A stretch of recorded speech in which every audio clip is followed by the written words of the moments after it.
আপনাদের কাছে উনি প্রাসঙ্গিক হতে পারেন, পশ্চিমবাংলার রাজনীতিতে উনি এখন অপ্রাসঙ্গিক। ভবানীপুর এবং নন্দীগ্রামের আমি প্রার্থী ছিলাম, খুব শান্তিপূর্ণ নির্বাচন হয়েছে এবং আজকে গেজেট নোটিফিকেশানও হয়ে গেছে জয়ী প্রার্থীদের 293। আমি ওদের থ্যাঙ্কস জানানোর জন্যই এসেছিলাম। ইটস কমপ্লিটলি কার্ডসি ভিজিট, কারণ নির্বাচনের আগে অনেকবারই এসেছি, এসআইআর চলাকালীন বা বর্তমান সিও দায়িত্ব নেওয়াকালীন অনেক পক্ষে বিপক্ষে যুক্তি তর্ক অনেক কিছু হয়েছে। ফাইনালি গণতন্ত্রের যে মহোৎসব, অর্থাৎ বিশ্বের সর্ববৃহৎ গণতান্ত্রিক দেশ ভারতবর্ষের যে নির্বাচন পশ্চিমবঙ্গে, এটা ইনাদের তত্ত্বাবধানে কেন্দ্রীয় সুরক্ষা বাহিনী, রাজ্য পুলিশ, কলকাতা পুলিশ, নির্বাচন কর্মী সবাই মিলে করতে পেরেছে, তার জন্যই ধন্যবাদ জ্ঞাপন আমি ওনাকে করেছি। বিশেষভাবে ভবানীপুরে এমন ভোটারদের আমি পেয়েছি যারা গত 10 বছর 15 বছর ভোট দিতে পারেনি।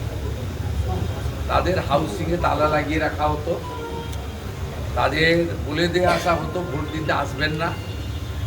তারা এবারে অনেকে ভোট দিয়েছেন। 45টা বড় হাউসিং ছিল, 20টাতে ইনসাইড হাউসিং পোলিং বুথ এবারেই প্রথম হয়েছে, যদিও আইনে এটা ছিল আগে থেকে। সেই ভোটারদের পক্ষ থেকেও আমি কনভে করেছি যে আমাকে হান্ড্রেডস অফ ভোটার তারা বলেছে তারা অনেক দিন পরে নিজের ভোট নিজে দেওয়ার সুযোগ পেয়েছে, ইনসিডেন্ট ফ্রি ইলেকশন। সেই জন্য I convey my gratitude and best wishes to election commission of India through CO. আমি বরখাস্ত আমি পদত্যাগ করব না, রাষ্ট্রপতি শাসন হয় হোক, এটা রেকর্ড থাকুক, ওরা আমাকে বরখাস্ত করুক, আমি চাই এই দিনটা একটা কালো দিন বলছেন মমতা আমি কোনো বন্দ্যোপাধ্যায়। মন্তব্য করি। সংবিধানে লেখা আছে মাননীয় গভর্নর লোক ভবন এই বিষয়ে যথাযথ সাংবিধানিক পদক্ষেপ নেবে, এটা আশা করি। এর বাইরে আমি কোনো মন্তব্য করি। আপনাদের কাছে উনি প্রাসঙ্গিক হতে পারেন, পশ্চিমবাংলার রাজনীতিতে উনি এখন অপ্রাসঙ্গিক। ওনার জন্য বেশি বাক্য খরচ করার কোনো প্রয়োজন আছে? দিকে দিকে বিজেপি এমএলএরা আবেদন করছেন যাতে কোনো রকম অশান্তি না হয়। এই ইতিমধ্যে কমিশনে বেশ কিছু পদক্ষেপ নিয়েছে, আপনি কোনো বার্তা দেবেন? কোনো অশান্তি খুব বড় কিছু হয়নি। 2021 এবং 2023-এর পঞ্চায়েতের সময় যা হয়েছিল, আমি ডিফেন্ড করছি না। দেখুন, আমাদের রাজ্য সভাপতি লাগাতার বলছেন, আমিও আজকে দেখেছেন নন্দীগ্রামে থ্যাঙ্কস গিভিং সেরেমনিতে ক্লিয়ার বলেছি যে ওদের ওই পাপীদের অফিসে হাত দেওয়ারও দরকার নেই। সেটা তো আমাদের স্ট্যান্ড। এটা তো আপনি মমতা ব্যানার্জি তার পার্টি থেকে শোনেননি 2021-এর 2রা মের পর থেকে। তখন তো উনি বরঞ্চ শপথ নিতে গিয়ে 6 তারিখে বলেছিলেন সাংবাদিকদের যে আমি তো 4 দিন ক্ষমতায় ছিলাম না, ইলেকশন কমিশন ক্ষমতায় ছিল, আমার দায়িত্ব তো ছিল না। উনি কথা বলেছিলেন। আজকে দায়িত্বশীল বিরোধী দল হিসেবে বা শাসক দল হিসেবে পরিণত হওয়া বিজেপি, তার সর্বোচ্চ পোস্ট হচ্ছে রাজ্য সভাপতি। তিনি প্রথম দিন থেকে লাগাতার বলছেন, আমিও গতকাল বলেছি, আজকে আমি প্রকাশ্যে জনসভাতে বলেছি। আপনি আমাকে বলুন তো, 2021 সালে 12,000 এফআইআর হয়েছিল, 57 জন মারা গেছিল। আপনি আমাকে বলুন নাম্বার অফ ডেথ, আমি ডিজিপিকে ফোন করলাম, এই দুপুরবেলা ফোন করেছি ডিজিপিকে, আপনার এফআইআর কত হয়েছে বলুন। বলে ফিউ নাম্বার, 50টা এফআইআরই হয়নি। 12,000 এফআইআর হয়েছে, ভবানী ভবনে পড়ে আছে। রিটায়ার্ড জাস্টিস মঞ্জুলা চেল্লুরের নেতৃত্বে কমিশন করে দিয়েছিল, 100% এফআইআরকে এফআরটি করে দিয়েছেন। ওই ফাইলগুলো খোলাবো। কি ঘটেছে বলুন, ইনসিডেন্ট বলুন, কোন গ্রাম কোথায় হয়েছে বলুন, স্পেসিফিক বলুন। আবারও বলছি, শান্তি বজায় রাখুন।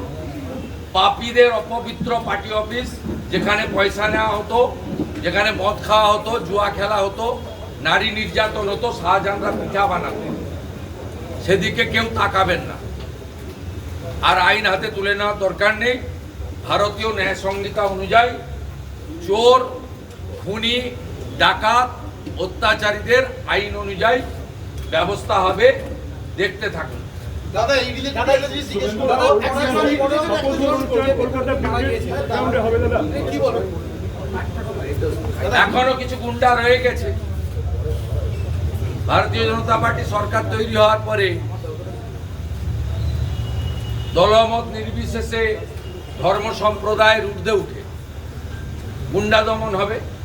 এই জন্যই মাননীয় নরেন্দ্র মোদীজি বলে গেছিলেন যে এখানে জঙ্গল রাজ নয়, মহাজঙ্গল রাজ আছে। তা মহাজঙ্গল রাজকে পরিষ্কার করতে গেলে এই ধরনের ঘটনা, বিচ্ছিন্ন ঘটনা ঘটছে। এখনো কিছু গুন্ডা রয়ে গেছে। শুভেন্দুদা, আজ आप सीईओ से मिलने गए বলছেন দাদা, আপনারা এটাও ভোটের আগেও বলছিলেন এই প্রথম এই যে ক্ষমতা এসে পুলিশকে কি ফ্রি হ্যান্ড দেবেন আপনারা? পুলিশের আপনাকে কোনো কাল্পনিক প্রশ্নের উত্তর আমি দেবো না। শুভেন্দুদা, আজ आप सीईओ से मिलने गए নতুন সরকার তৈরি হবে, ভারতীয় জনতা পার্টির পরিষদীয় দল, কেন্দ্রীয় নেতৃত্ব যাকে দায়িত্ব দেবেন তারা যথাযথ ব্যবস্থা নেবেন। আপনার এই কালকে কি হবে, পরশু কি হবে, তার পরের দিন কি হবে, এই সব কাল্পনিক প্রশ্নের উত্তর আমার দেওয়ার কোনো প্রয়োজন নেই। আমি ইন্টারেস্টেড।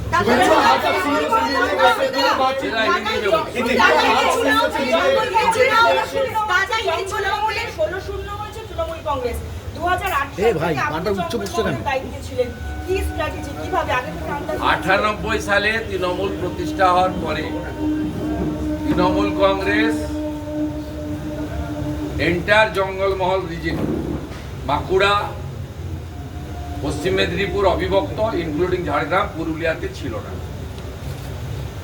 সেই কারণে 2009 সালে যখন তৃণমূল 19, তার জোটসঙ্গী কংগ্রেস 6, তার জোটসঙ্গী সিপিআই একটা সিট পায়, সেদিনও কিন্তু পশ্চিম মেদিনীপুর ইন্দ্রজিৎ গুপ্ত, ঝাড়গ্রাম থেকে ডাক্তার পুলিন বাসকে, পুরুলিয়া থেকে আমাদের নরহরি মাহাতো, বাঁকুড়া থেকে বাসুদেব আচার্যা, এরা জিতেছিল। তারপরে কার হাত ধরে জঙ্গলমহলে তৃণমূল প্রবেশ করেছে ইতিহাস তার সাক্ষী। আমি কেন নিজে যারে বড় কয় বড় সে নয়, লোকে যারে বড় কয় বড় সয় হয়। একইভাবে মালদা, মুর্শিদাবাদ, উত্তর দিনাজপুরের করণদিঘি, ইটার ছাড়া কোথাও তৃণমূল কংগ্রেস নামক বস্তু ছিল না।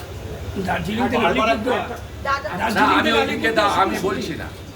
ওখানে 2014 লোকসভা ভোটে তৃণমূল প্রার্থীরা থার্ড হয়েছিল মোহাম্মদ আলী, ইদ্রিস আলী, ইন্দ্রনীল সেন, মোয়াজ্জেম হোসেন, সৌমিত্র রায়রা। তার হাত ধরে ওখানে 2019-এর লোকসভা ভোটে তৃণমূল 51% ভোট পেয়েছিল, এটা সবাই জানে। অতএব ইতিহাস আর তথ্য পরিষ্কার বলে দিয়েছে, উনি যদি নিজের দমে মুখ্যমন্ত্রী হতেন 2001-এ হতেন, কার এবং কাদের দমে হয়েছেন 2011-তে, আজকে সেটা প্রমাণিত। আমি আর বাড়াবো না।